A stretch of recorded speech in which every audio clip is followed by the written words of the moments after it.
Hey guys, welcome back to Trekyards. As always, I'm Captain Foley. And I'm Connor Kongs, and we're looking at Discovery once again, and we are looking at a plot point which Stuart called, and I want to hear his thoughts on calling it. It wasn't exactly as you said, and then we theorised, which would have been awesome, but it may still go into that. So, what did you call? What happened? And how do you feel about that?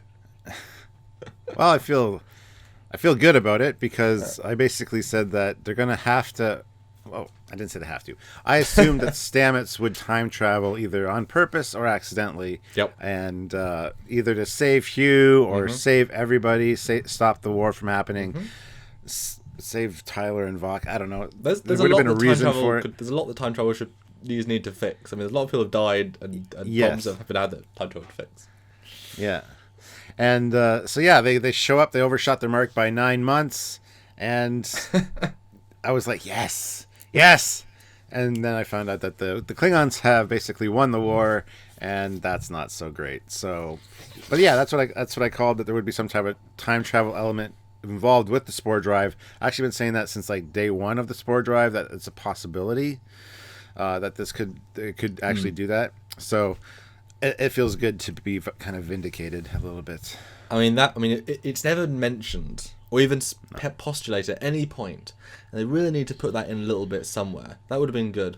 Like just when Lorca was telling Burnham, you can go anywhere, but theoretically at any time, any dimension, if we learn enough. That would have, whatever. But do you remember that bit where they said, I need Tilly's like, well, can you get us back home? And Stamets says, oh, I need to find the path, follow the path.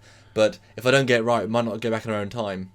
I was like, where did that come from? When did time become? What did you think when you heard that? Because I was like, oh, Stuart, when I heard it. Well, yeah, I was like, yes. See, that's exactly what I thought leading up to this, that was a possibility, and sure enough, yeah. So now I don't know if the time travel. Because you remember when they were going through the mycelium network at the end, and it looked very much like Andromeda. Slip space. It was usually blue what we saw, and then it turned red. Now it was the blue crossing to our dimension, and then red was the time travel version of it, because it went red for some reason. It looked all ominous, so I don't know what that's all about. That's another theory of mine, that the red is the time travel aspect of the drive. It's one of those things. This isn't reality, obviously. It isn't even based on reality. Everything you see is a creative decision, and every single effect has to be greenlit, storyboarded, approved, rendered. So the choice was made to make it the colours. The choice was made to make it as long as it was. Every choice was made. So we hope, as we would do, if there's a change, there's a reason. So it being red, obviously this is a different version of Spore Drive. It's time, it's dimension and time in the same jump, which they also haven't done before. So that could be the exception to and place, because someone pointed out they were in the beta quadrant when they jumped originally, and then they ended up in the alpha quadrant. So they didn't go back to Starbase 24, wherever they were. So they actually jumped somewhere else in place as well. So that's a pretty hefty use of place, dimension, and time. That's like everything in one go. That's just the pinnacle of it. But yeah, it was certainly an odd thing to change the effect. Yeah. But going back to the time travel aspect, I think they're going to need to use it again, at least once, possibly more times. Maybe they have to. Maybe it's like Quantum Leap now, where they go back and they fix something and then they screw something else up, and it's like, oh, now I gotta go fix that. That'd be kind of neat, kind of like a Quantum Leap Star Trek Fix without what once Archer. went wrong. Yes. Slash butterfly effect. That would explain why dimensions are never cohesive. But yeah, sorry. And it would be cool if they get a holographic Starfleet officer from the future, like post Voyager, that comes back and goes like, guys, you're screwing things up. You need to fix this. So they have a holographic person that only they can see. It'd be exactly like Quantum Leap. That'd be awesome. Oh, that's where you're going with that one. Right. Nice. Well, hey, you've got to remember the whole time, what is Braxton and the Relativity doing? They're allowing these things to happen. So either they know that whatever happens is going to get re-altered back into Prime, so it's fine, or he's already doing something via an agent that's changing things. Because they aren't being changed by the change of the timeline. It's not how their ships work. So they should really appear at some point, guys. Feel free to make a 29th century reference if you want, Discovery. Be really smart about it. That would be super cool. But the whole "what's Braxton doing?" it comes up often because they just never really seem to. Yeah. But I think they're monitoring the timeline and they know that they're gonna fix it sort of. Well, and then that'll alter it a little bit. All right, we're good. We don't have to interfere. Well, bar Endgame, which is a pretty hefty one. There's very few time travel things that alter the events of a war and allow a alien race to take over a third of the Federation, or take over 20% of the Federation and kill a third of the fleet. That's quite a big thing, because all these people who died can't go on to have families. So that's the sort of thing that Braxton kind of like, it'll fix itself with the timeline. It's like, no, this is a pretty big time screw up. And it's a bit odd to assume that Braxton has the ability to cross parallel universes. I mean, why not? But I would want to limit them from that. So the idea that because they've crossed dimensions as part of their time travel, they are like, well, damn, they're off our grid. Oh, damn, they've reappeared in 9 months ahead. Crap, the timeline's changed now. Like, that's kind of, which would be, I mean, they're obviously not going to do that. Whatever. But it's interesting. We mentioned earlier that they never mentioned or even inferred time travel. And because I pointed out to my parents, this ship can now go anywhere in the universe, go anywhere in time, go anywhere in space, or in dimensions. It's a god ship. I mean, it's the most powerful. It beats anything we've ever seen in Star Trek, technology-wise. And it's one drive, built by humans, pre-TOS. Wow. Everything else sucks. Anyway, and the Borg don't even do it. And whatever. God technology, it sucks. Don't use it. Don't invent it. Yeah, god ships are kind of a pain in the tuchus because they trump everything else, and if you got that technology back pre-TOS, you're just going to expand on it and make it better and better and better and more reliable and more predictable. So I kind of have a problem with god ships too. God ships, god weapons, things like that. Really, they kind of ruin the game for everybody else, and it makes it just like. If this ship could just come in and solve any problem. So it's kind of a annoyance that way. And I don't think they intended that for this thing. I think the time travel thing was obviously a mistake. You just reminded me of what I was trying to say earlier. Huzzah, there we go. If you remember, they had a storyline with Brian Fuller, with Mirror Universe, and it was going to appear episode 5, 6, 7-ish, much sooner. Got completely rewritten, 7 episodes of filler, moved. Then they had to add 2 more episodes. And only have they mentioned the time travel at the end of this episode. So my assumption is that time travel was never part of the equation. Because it was not mentioned at any point. It was not led up, not set up, nothing. And suddenly, the final 2 new episodes. Oh, we can time travel. Or at least, we can use the drive to travel in time. Not necessarily we can just do it at a whim. That was a special case, whatever. Maybe you need all the extra power from the mycelium to do it. Whatever, fine. But do you think it might be that they added the time travel right at the end to try and give them a, okay, we've got to finish this season, we put ourselves into a corner, let's do a cool time thing, and then we'll either erase it at the end of the season to be amazing, or really just say, we'll never say the Klingons don't destroy most of the Federation. So we don't break it canon, we're just adding a really devastating event in the middle. And what do you think about them adding that at the end as like a very much an afterthought? The ability to time travel, the fact that it wasn't foreshadowed, and look how long Lorca was being foreshadowed. Time travel, nope. I mean the foreshadowing things kind of. I think we've said this before too. It kind of is annoying in a way because you see it coming. You want to be surprised. You want to have a twist that nobody expects. But I think the time travel thing was, like you said, kind of a contrivance to fix where they were, fix what was happening, and go back and erase the mistakes of their past, stop the Klingon War somehow. I think it was very much like a thing they added in at the end just to make it interesting. Now, whether that carries forward, if it just is involved in these next 2 episodes to wrap up this kind of arc about the Klingons winning the war. And then the drive burns itself out. The Spore drive the network gets burned out because of something. I mean, that's a possibility because we know the Spore drive doesn't get used after this, so it's got to go away at some point for some reason. Or if they're going to, like I said, it would be neat, like a Star Trek Quantum Leap, where they have to keep fixing things, and we keep seeing alternate realities, alternate ideas, alternate Yep. versions of things. And they turned it back to an anthology show at that point, but with their own characters. Yeah, that would be interesting. I don't think they'll do that. I think season 2 is going to be more straight and narrow, kind of Star Trek-esque, I hope.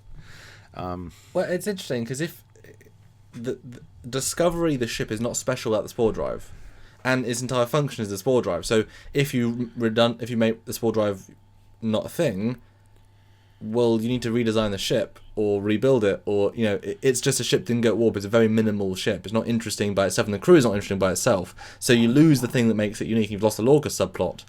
So surely they should keep the Spore drive, but as you say, make it something more interesting. Make it this anthology. Make it better travel in time. But the fact is, when we originally Brian pitched that originally, but when we pitched it, I said, okay, do it like Blood and Chrome. You build partial sets, do green screen extension, you can have every era, boom. Well, if you're still having Discovery moving through time and place, well, guess what? All your primary sets are still the same sets. You just build the set of the week or the character of the week. I mean, that's totally in budget for an anthology season. Why wouldn't you do that? This week, Discovery jumps back to NX-01, but it's, alternate dimension number 6 where the Borg are there. Okay, that's cool. You get their weird art design and you get some canon, whatever. I mean, that'd be great. I mean, Quantum Leap was great because it was great, and it makes the show totally unique, and it makes the characters more interesting because they get to challenge themselves. I mean, having Vok fight Vok was great, and it was different. And having Tilly see she's a captain, now her whole vibe has changed. She's confident. She's not stuttering as much. She's not talking as much. She's shown that she can be amazing. So the confidence is there now. That's really interesting to take it. And the fact that we never see him again or hear from any of these characters again, not that we should, because most of them are not really characters. Just Burnham is a character. Yeah. But I think that's maybe them saying they've got strength of their own brand.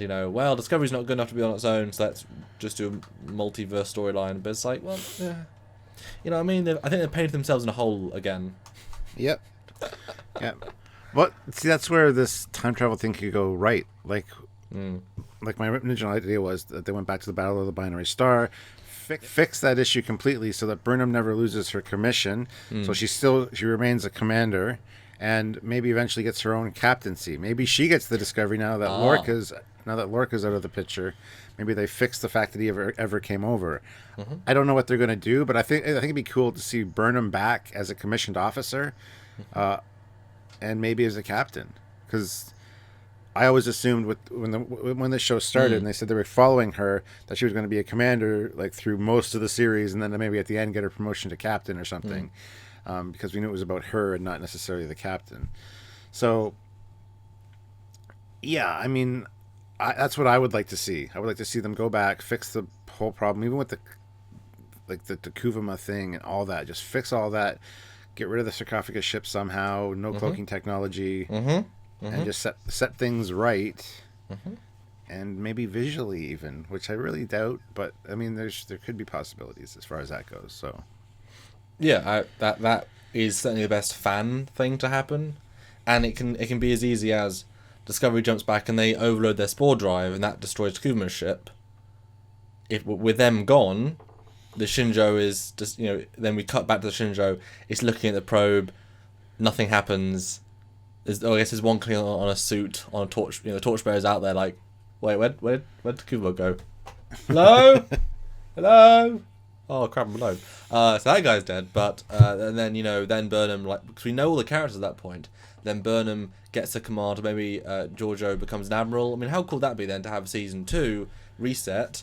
What's his name? Saru is in charge of Shinjo as a secondary ship. Cool. Burnham gets her own command of a more canon-y ship. Cool. Or Discovery. Well, but Discovery can't. No, you have to ignore the Spore technology. Because they jumped into the past, I would assume that it's time to do something to help them stop the Spore drive from ever working in their timeline, to erase that, because that can't exist. The Discovery has to be a failure from much earlier on, so they never get Spore technology, and that would be most interesting to me. But the Crossfield class exists. We don't know what the Crossfield class is doing. The USS Crossfield. The Glenn and the Discovery, as far as we know, are the only ones that had Spore drives. So maybe the Crossfield was a ship commissioned for a certain reason, and it just fit the profile and the parameters for the Spore drives. Yeah. So they took 2 ships out of that class and said, okay, let's just experiment. Yeah. Or the space frame was about done, and they said, right, well, we'll test this one. Okay, space frame works now. Let's retrofit it with the Spore drive technology. Yeah, because we don't know how far they were in production. You know, So, at least the Discovery was brand new at the time. You know. Yeah. So in that reality, or if that change happens, there's no Spore drive. Could be that Discovery still exists, but it just serves a different purpose. Well, someone said that it would then have to look like the Alpha version, because you wouldn't have the holes in the saucer to be filled in, and you wouldn't have to have the long nacelles because you wouldn't have to have custom warp nacelles to go with the thing, and so, and that would be great. It would be cool, except everybody hates the NX Alpha. Again, the Discovery Alpha, except for me. Well, yeah, but then you prime up, you fix it, you detail it. There's all sorts of crap models made in a weekend. You know, it was awful. Well, it's fine, but it was awful. But if you go back and do that, and then season 2, you follow the same characters like Tyler, because Tyler, you know, Destiny, look at both Mirror Universe and Prime Universe, or at least their Prime. I'm going to say that every time, guys, because we want to be fair to everybody here. You know, it's like, those people still had Destiny got together, you know, in different ways. So I'm fine with Ash maybe getting transferred to Burnham's command, and they meet and they fall for each other again. You know, same characters, and this entire season gives us the Lorca plot, because time travel wouldn't affect that alternate universe, so that's still been fixed. And we get this interesting arc of the Klingons, sort of, and we get this different thing. But we then get to do it. We get to play a reset, but still have consequences and get to know these people, and still understand the Klingon, you know, where they are in terms of there's a bit of they still want to fight amongst themselves. We've learned about, you know, I think that would be, you know, really interesting. And then you can then bring, well, then maybe L'Rell, because she's not the same person exactly if the war doesn't happen. Maybe she's one that starts peace, or Vox starts peace with the Federation. You know, I guess he'd be killed with the. I don't know. I guess they'd be killed with the sarcophagus ship, but maybe Col or somebody's less warlike. I don't know. There's a lot more you could do if you do a reset button, because then you could make Burnham interesting. You could give her a relationship. You could have a ship, a brand new ship, be explorative. You've already done a year of build up, you know, and it was a bit of a screw up year because of all the script changes. So you've had your false start that was okay. You've got the button. You got the reset button, the Year of Hell button. You know, press it and have fun with season 2. And the good thing with that, going into season 2, we have all these. We know what the characters are like. We have their personalities. We have all their possibilities. But it's like seeing it from a new aspect, seeing how they deal with things. Yeah, I think that'd be fantastic. So well done, Stuart, for calling time travel, and maybe hopefully double time travel, because they time traveled very, very easily. Yes. Okay, the situation was quite radical, but it seemed not particularly difficult. Yes. There you go. So yeah, what do you guys think about the time travel thing? Is it something you'd like to see? Put your ideas below, please.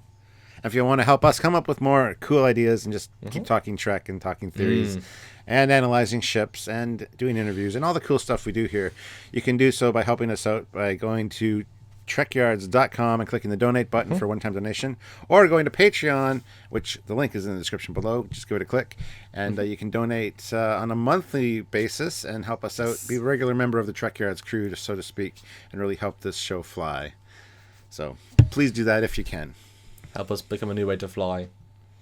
Ha! Patreon, thank you. Or just share the show to anyone you think fans would enjoy it, you know, Facebook or Instagram, or anywhere you can post a link.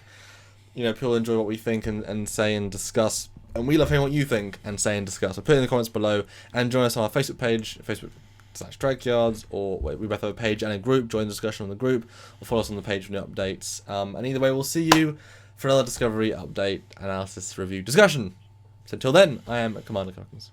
I'm Captain Foley. See you guys in the future. Bye, guys. 9 months in the future.